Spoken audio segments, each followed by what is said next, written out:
ఉన్నాం. అందులో భాగంగానే మనం ఇప్పటిదాకా ర్యాలీగా తీసుకొని ఈరోజు ఇప్పుడు ఈ నిరసన చేస్తూ ఉన్నాం. ఇప్పుడు ఈ నిరసన ఉద్దేశించి ఏఐపిటియు రాష్ట్ర సహాయ కార్యదర్శి కామ్రేడ్ చంద్రను మాట్లాడుతుండగా కోరుతా ఉన్నాం. రైతు సంఘాల మిత్రులారా, సంఘీభావానికి వచ్చిన కార్మిక మిత్రులారా, నేడు 76వ గణతంత్రాన్ని ఘనంగా జరుపుతున్నట్టుగా పేపర్లలో, టీవీలలో మోతమోగుతుంది.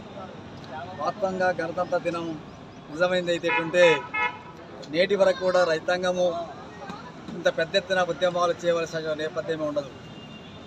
ఇది గణతంత్రం కాదు, రైతుల సావుతంత్రం అనేది మనం భావించవచ్చు.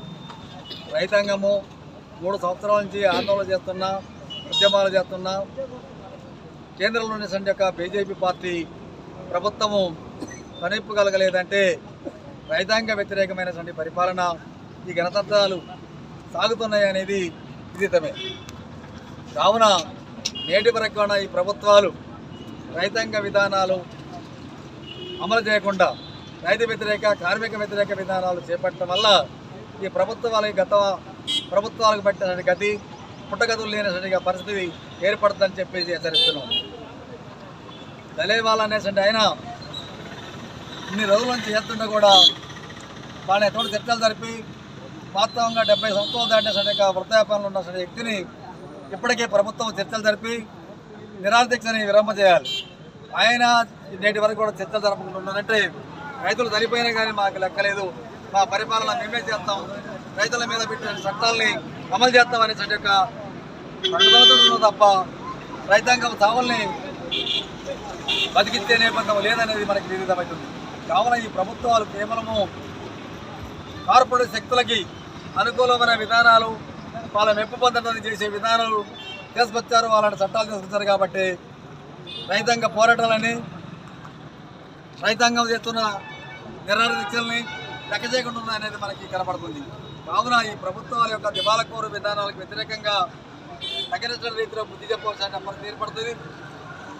పోరాడింది గతంలో వచ్చిన చట్టాలన్నీ కూడా అమల్లోకి రాలేదు. నేడు కూడా పోరాటం వల్లనే ఇలాంటి ఒక రైతు వ్యతిరేక, కార్మిక వ్యతిరేక చట్టాలని తిప్పుకోవడం జరుగుతుంది. రైతాంగం యొక్క పోరాటాల ఫలితంగానే ఈ చట్టాలని వెనక్కి తిప్పుకోవడం జరుగుతుంది అనేది చరిత్ర మనకు తెలియజేస్తుంది.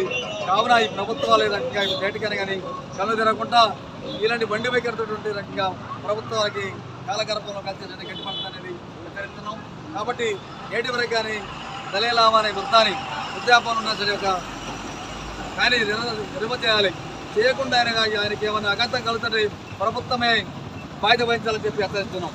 కావున ఏదైతే దేశవ్యాప్తంగా చేస్తున్న నిరసనలు, ఢిల్లీలో కూడా జరుగుతున్న నిరసనలు, పంజాబ్, హర్యానా లాంటి రైతాంగం చేసిన ఉద్యమాలు ప్రభుత్వాల కళ్ళ కనపడకుండా ఉంటుందంటే ఈ రైతు వ్యతిరేక విధానాలు అమలు చేయడం వాళ్ళ నేపథ్యంగా ఉందని కనపడుతుంది.